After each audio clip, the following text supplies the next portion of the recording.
Wananchi. Rais wa Jamhuri ya Muungano wa Tanzania, Mheshimiwa Dr. Samia Suluhu Hassan anapenda kuwatakia wananchi wote heri ya sikukuu ya Uhuru wa Tanzania Bara inayoadhimishwa kila mwaka tarehe 9 Disemba.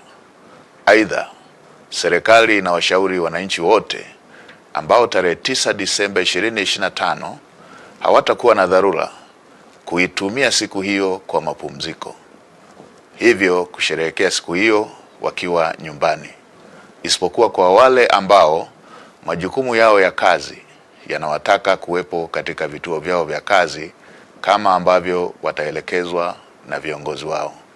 Asanteni na watakia sikukuu njema. Wananchi. Rais wa Jamhuri ya Muungano wa Tanzania, Mheshimiwa Dr. Samia Suluhu Hassan anapenda kuwatakia wananchi wote heri ya sikukuu ya Uhuru wa Tanzania Bara inayoadhimishwa kila mwaka tarehe 9 Disemba.